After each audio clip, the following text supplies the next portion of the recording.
convite, mas quando o irmão chegou até a mim a fazer esse convite, o Senhor estava me ministrando a palavra de Jonas, do profeta Jonas. Eu não tive nem como dizer, não, meu irmão, arruma outro para colocar em meu lugar. Porque aqui tem profeta de Deus, na casa tem vasos transportantes do Senhor.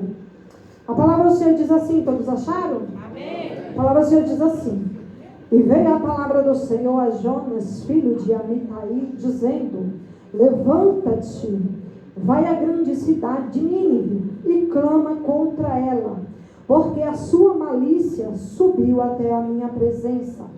Porém Jonas se levantou para fugir da presença do Senhor para Tarsis, e descendo a Jope, achou um navio que ia para Tarsis. Pagou, pois, a sua passagem e desceu para dentro dele, para ir com eles para Tarsis, para longe da presença do Senhor. E a igreja pode se assentar nesta noite. É uma palavra bem conhecida, que nunca ouviu pregar sobre o profeta Jonas, não é verdade?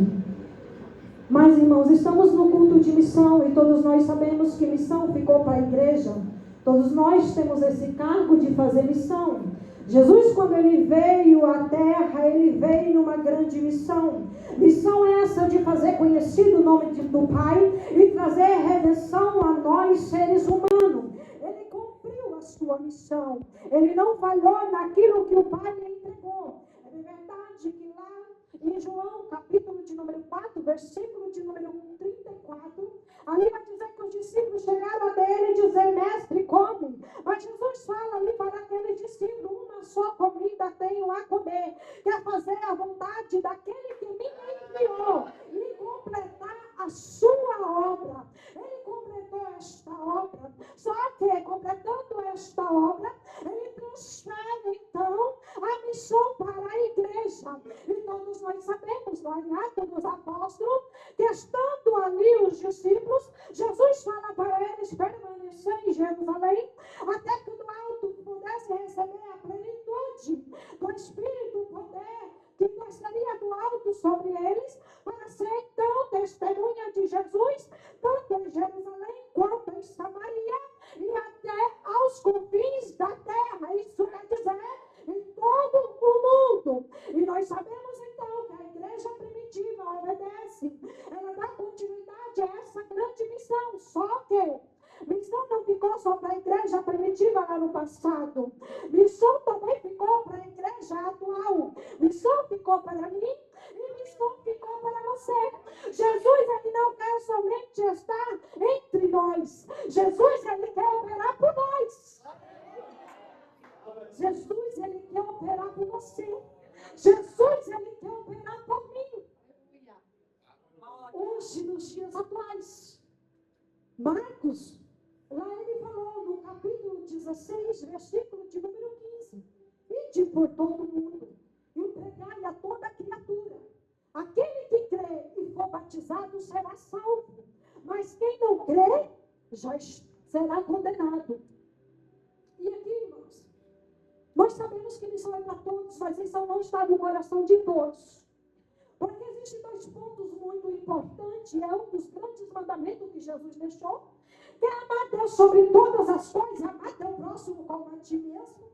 Quando Marcos, ele falou, ide por todo mundo, pregai a toda criatura, ele estava falando o quê? Não fazer acepção de pessoas, a pregar a todos, independente se é crente, se não é crente, se é pagão, se serve ainda a Deus ou se ainda não serve. O teu dever é anunciar o evangelho de Cristo Jesus.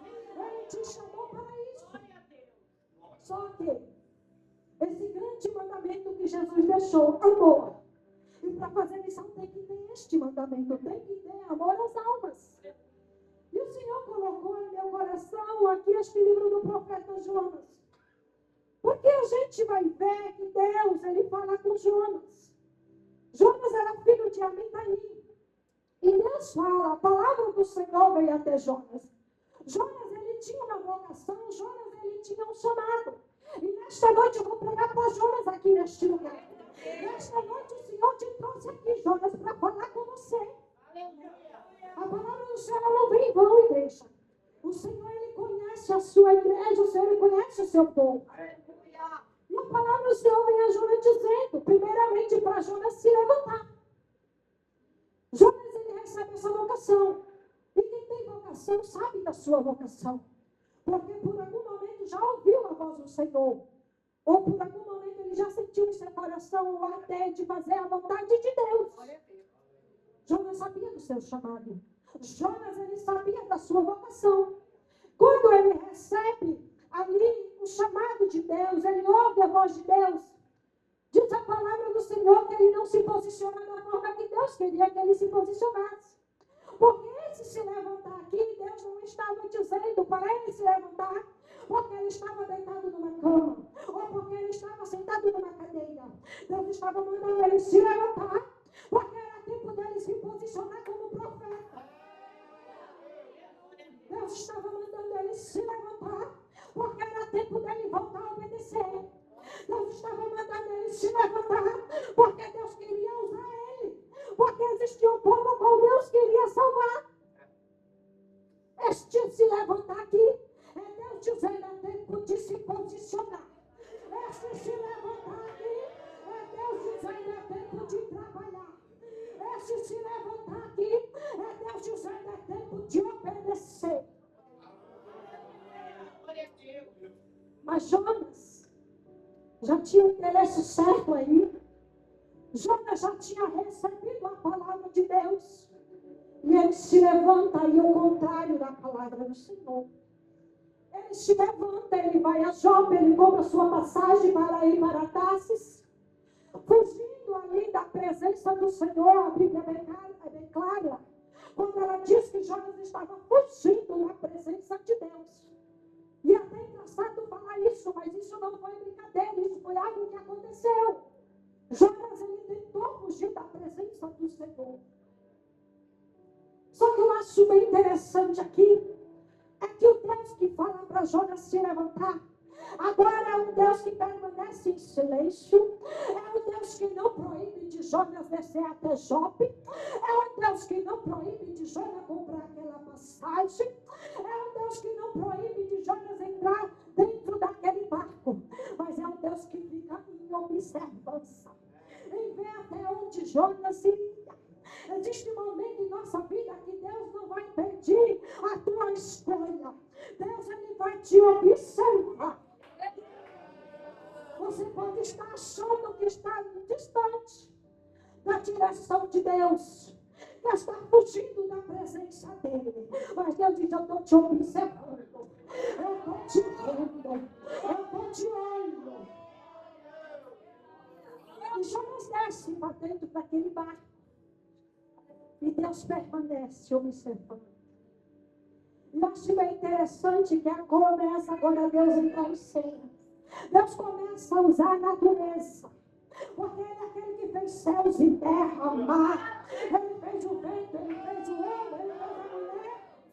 Ele manda em tudo, ele faz da forma que ele quer. Ele sopra o vento naquele mar. O mar se enfurece. A tempestade ali vem sobre aquele barco. Os marinheiros começaram a temer por causa daquela tempestade. Começaram a lançar para fora do barco as suas fazendas. Começaram a perder os seus bens por causa da tempestade. E Jonas vendo aquele cenário, Jonas ele desce para um lugar mais baixo. Ele vai para o porão dormir. Está vendo o povo perder os seus bens, mas não se preocupa. Está vendo ali aquele povo clamar os seus deuses, porque era um povo idólatra, mas não clama ao Deus dele. Ele desce para um lugar mais baixo, porque dentro do navio não estava sendo o suficiente. Então vou para um lugar mais distante. Eu vou descer onde eu não vou ver a tempestade. Eu vou descer para dentro do porão. Ele vai dormir o sono da desobediência, mesmo sabendo o motivo da tempestade, mesmo sabendo por que estava acontecendo toda aquela situação. Ele desce para dentro daquele navio, para dentro daquele porão. E ele vai descendo. Observe que a vida dele é só descer. Porque agora ele começa ali a entrar numa desobediência. Ele precisava ir ao Oriente, que era inimigo. Mas agora ele anda indo para o ocidente, que ficava com Tarsis. Ele começa a ir na contramão do Senhor. Mas o propósito de Deus não era matar, mas era ensinar. Porque esse Deus a qual eu e você servimos, ele é professor. E ele sabe como tratar. E eu já quero te dizer algo nesta noite. O Senhor não errou em te escolher. O Senhor não erra em escolher o vaso. O Senhor não descarta os seus vasos, o Senhor molda.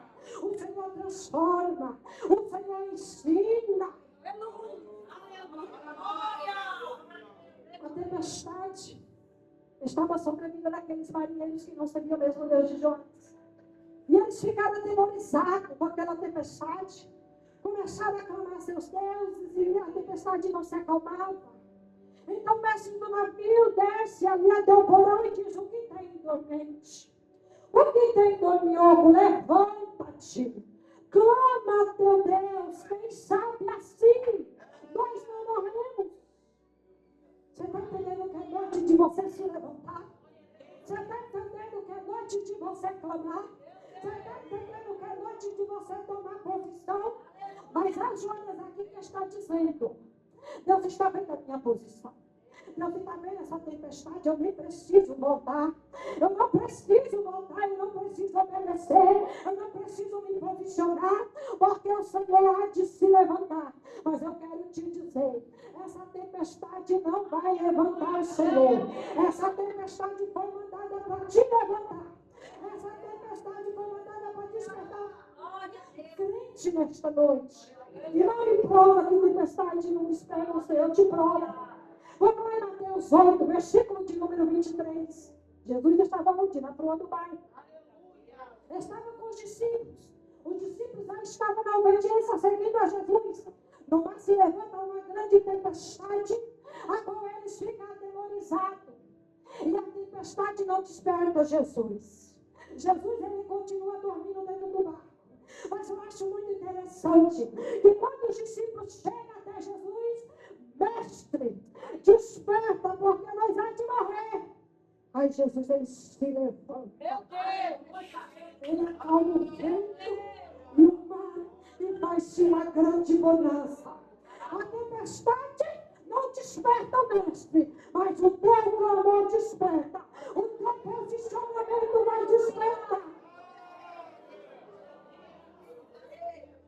E é interessante, irmão, que aquele que está na desobediência, andando na contramão de que Deus não quer que ande, muitas das vezes não mora só. Muitas das vezes está dentro de um barco a qual muitos estão à sua volta. E aqueles que não têm nada a ver com essa desobediência, começam ali a padecer, começam ali a perder, por causa dos Jonas que estão na desobediência. A tempestade, ela vem sobre a vida do desobediente e vem sobre a casa do desobediente. E eu acho tão interessante que vê o posicionamento. Sabe como Jonas o porquê de todas as coisas. E mesmo assim ainda não anda na obediência.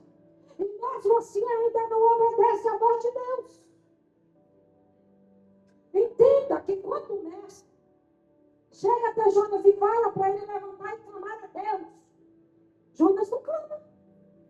Eles vão, eles começam a clamar, pede as suas coisas, mas Jonas ainda não clama.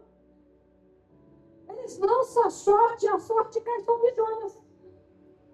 E aí eles perguntam: por que causa-nos veio essa tempestade? Declara-nos agora que a ocupação é a tua. De onde vem, que povo é o teu? E Jonas é bem claro em dizer: eu sou hebreu, eu tenho o Deus do céu, do mar e da terra. Então ali ele já estava dizendo tudo, mas é bem verdade que ele já tinha declarado que estava fugindo da face do Senhor. E aí os marinheiros falam: por que fizeste tudo isso? Porque sabia que ele estava fugindo da face do Senhor.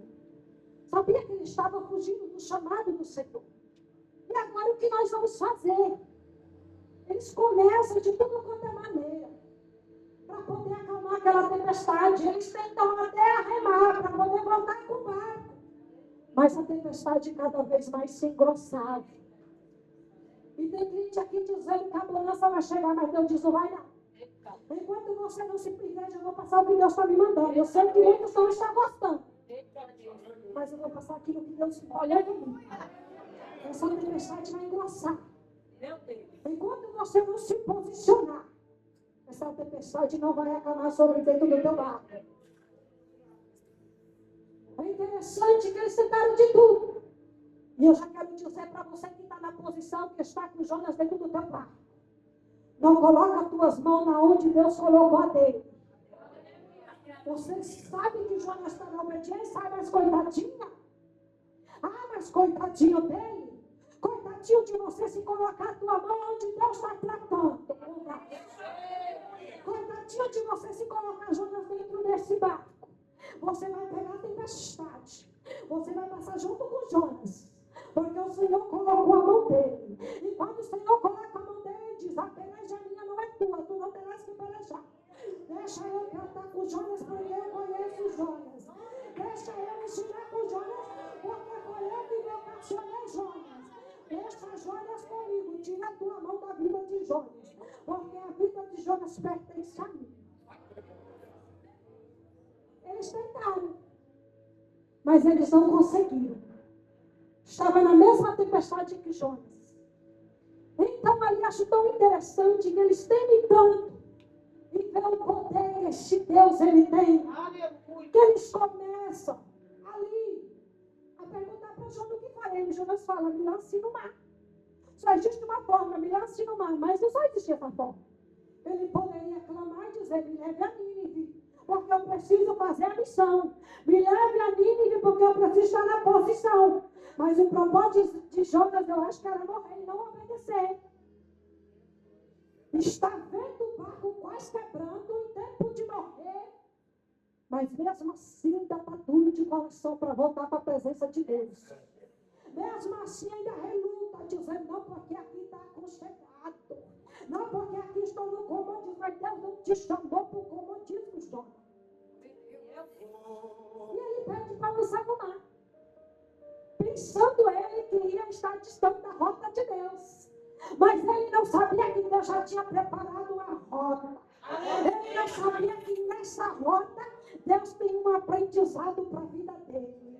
Ele não sabia que nessa rota ele iria aprender com o professor dos professores. E os marinheiros, antes de lançar Jonas, agora não clamam mais a seus deuses. Ele começa a clamar agora o Deus de Jonas. Para que se Deus tenha misericórdia da vida dele, não requerer o sangue de Jonas nas suas mãos. Ele começa agora a oferecer sacrifício ao Deus de Jonas, ao Deus que eu sirvo, ao Deus que você serve. Esses marinheiros se convertem. Esse povo lança Jonas no mar. Mas o propósito de Deus, como eu disse, não era matar, era ensinar. E Deus ali já tinha traçado a rota. Quando lança Jonas no mar, Deus envia um peixe para tragar Jonas. E eu acho muito interessante que aquele peixe engole Jonas. Gente, isso foi real. É algo que aconteceu. Jonas, ele esteve dentro da barriga do peixe. E foi necessário ele passar por isso para ir fazer o ídolo do Senhor. E você está esperando o quê? Ir de carona dentro do ventre de um peixe? Você está esperando ser lançado no grande mar? Você está esperando o marinheiro chegar até você e dizer, desperta, dormente, que é tempo de você se levantar? O que você está esperando na sua vida? O barco se quebrar? Pessoas que estão ao teu lado morrer por causa da tua incredulidade? Por causa da tua pouca fé? Por causa dessa tempestade que está vindo por você, que está na desobediência? Ele fica o primeiro dia dentro da barriga do peixe, ele não clama. Ele precisava clamar. Ele precisava obedecer. Ele precisava se posicionar. Ele precisava voltar. Mas ele não clama. Passa-te o primeiro dia, o segundo dia, o terceiro dia, a terceira noite. 3 dias e 3 noites ele passou dentro da barriga do peixe. E aí o peixe não fazia digestão. Porque Deus estava tratando com razão. E eu acho bem interessante que depois de 3 dias e 3 noites, Aí a gente vai ouvir a oração de Jonas no capítulo de número 2. E orou Jonas ao Senhor, seu Deus, das entranhas do peixe. E disse: na minha angústia clamei ao Senhor, e Ele me respondeu. Do ventre do inferno gritei, e tu ouviste a minha voz. Quando ele fala aqui do ventre do inferno, ele está falando do ventre do peixe. Ele clamou. E quando ele clamou, o Senhor ouviu a sua voz. O Senhor não estava distante. O Senhor estava ali só esperando por isso. O Senhor não está distante de ti. O Senhor só está esperando ouvir o teu clamor. O Senhor só está esperando o teu posicionamento para que Ele entre em ação e acalme essa tempestade. E aí no versículo de número 7 do capítulo de número 2 diz assim: quando desfalecia em minha alma, lembrei-me do Senhor, entrou a ti a minha oração, no teu santo templo. Os que observam as falsas vaidades, deixa a tua misericórdia. Mas eu te oferecerei sacrifício, com a voz do agradecimento. O que vou te pagarei? Do Senhor vem a salvação. Ele reconhece que não há salvação em nenhum outro. Porque não há.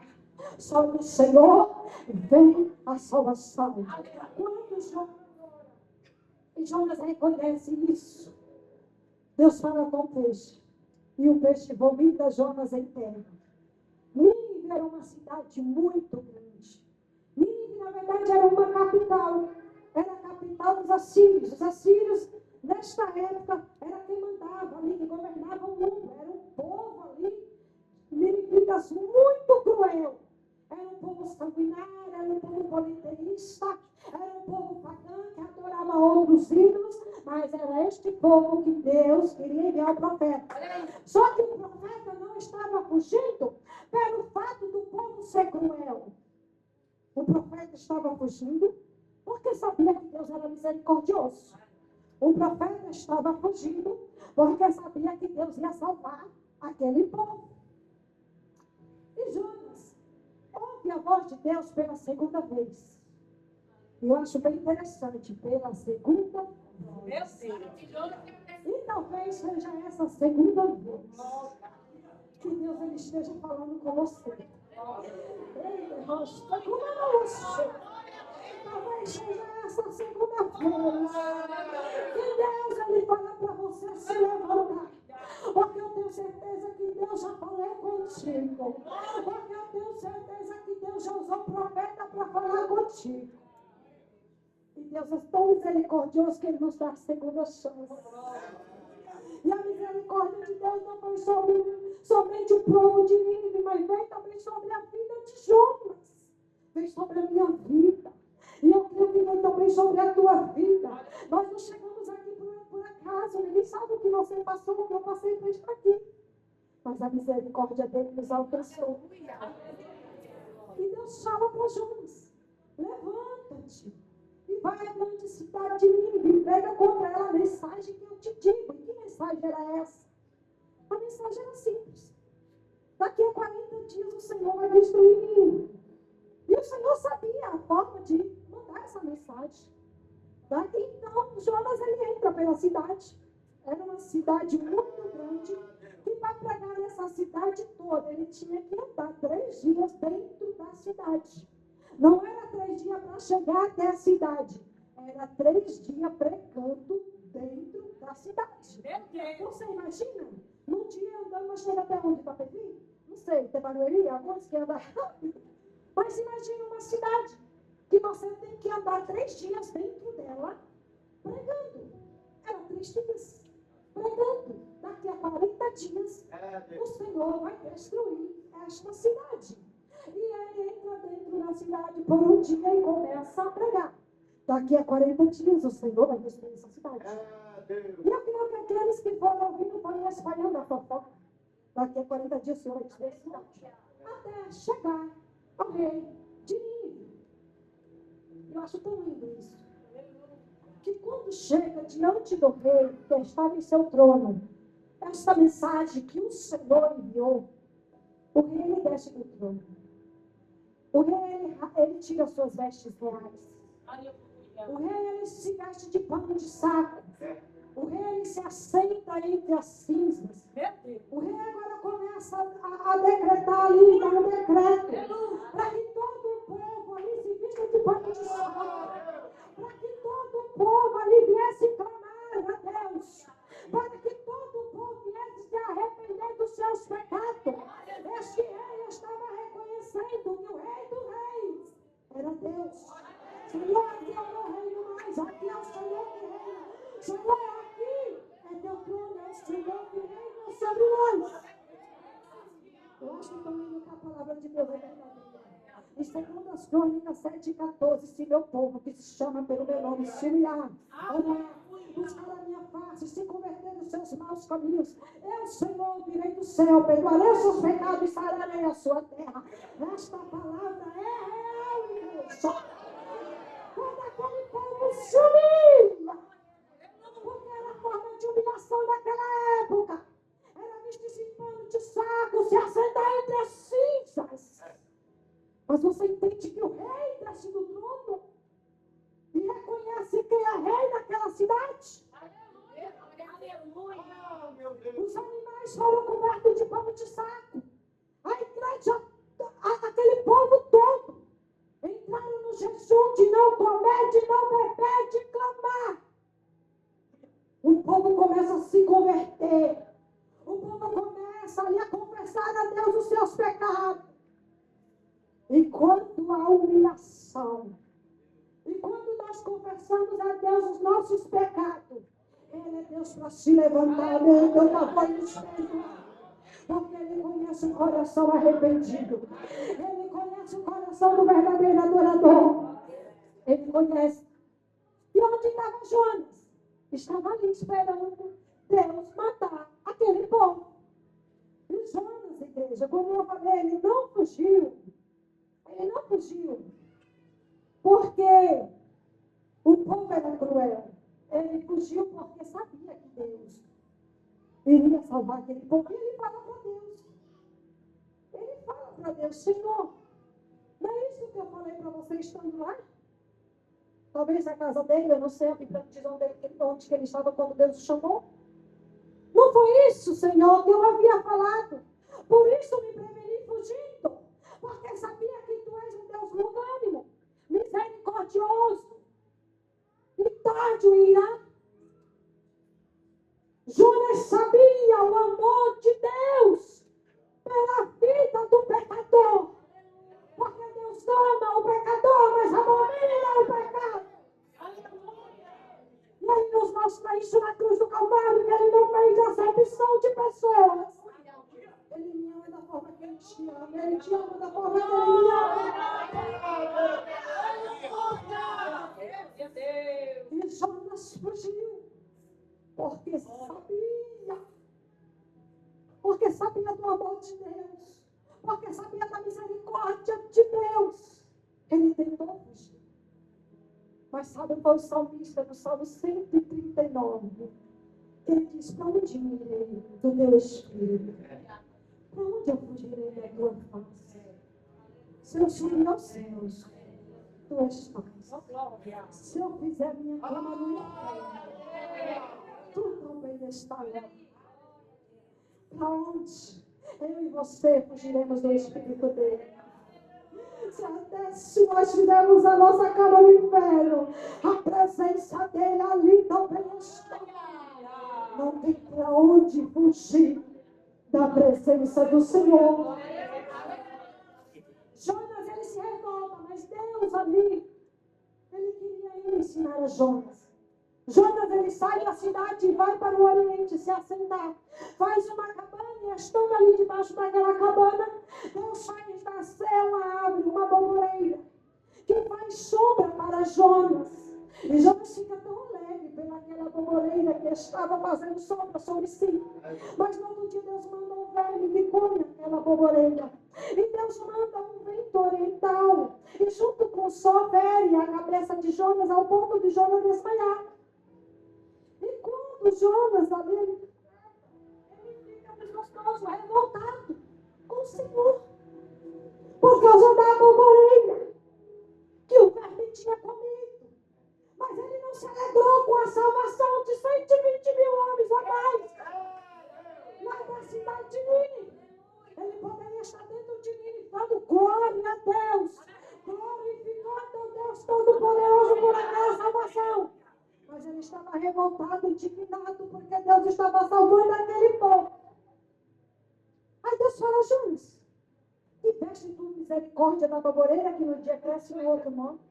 E não teria eu compaixão de mais de 120 mil homens que não sabem descender entre a mão direita e a mão esquerda? Quantos hoje em dia estão apegados a bens materiais?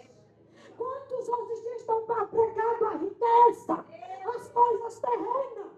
E estão se esquecendo das celestiais, daquilo que Deus te mandou fazer. Mas eu quero te dizer, o tempo vai acabar. Porque esse mesmo Jesus que te vocacionou é o mesmo Jesus que vai vir buscar a sua igreja.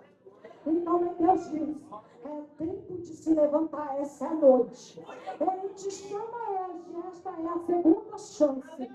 Essa é a segunda vez, Jonas, que Deus ele fala com você. Toma posicionamento. Toma posicionamento de profeta. Toma posicionamento, meu Deus do céu. Toma posicionamento de levita do Senhor. Jesus, e Jonas ficou desgostoso. Isso me faz lembrar lá em Lucas, capítulo de número 9, acho que o versículo 52 adiante. Estava chegando o tempo da ascensão de Jesus e ele precisava ir a Jerusalém. E ele manda alguns mensageiros à frente, talvez para lhe preparar a hospedagem. E eles entram na aldeia de samaritanos. E ainda existia uma rixa entre os samaritanos e os judeus, por motivo de religião. E os samaritanos não recebem eles, porque a sua aparência, o seu aspecto era de quem ia a Jerusalém. Ele não recebe. E Tiago e João chegam até Jesus e diz: querem que oramos do céu para que desça fogo e os consuma como fez Elias? E Jesus chega para ele e repreende e diz: vós não sabem de que espírito sois. O Filho do Homem não veio para matar a alma do homem. O Filho do Homem veio para salvar a alma do homem. Ele veio para salvar a minha e a tua vida. E nesta noite é de que espírito sois? Está servindo o espírito do maligno? Ou habita em vós o Espírito Santo de Deus? Porque se habita em vós o Espírito Santo, sabeis que ele veio para salvar e não para matar a alma do homem. Então nesta noite você veio para te salvar, para me salvar. E você que Jonas não tomou posicionamento ainda. Esta é a noite de você se posicionar. Amém? Assim agradeço a minha oportunidade em nome de Jesus. O Espírito Santo de Deus fala mais a nosso coração.